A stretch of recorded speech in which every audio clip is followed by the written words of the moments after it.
முதல் இரவு ஏற்பாடுகள் நடக்கத் தொடங்கியது.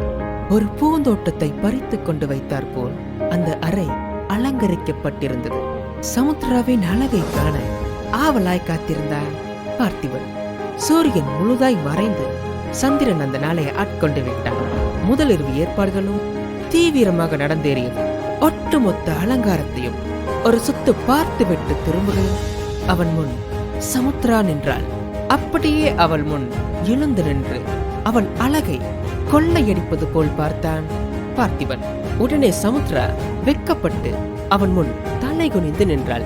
அவளது கையில் பால் சொம்பு மின்னிக் கொண்டிருந்தது.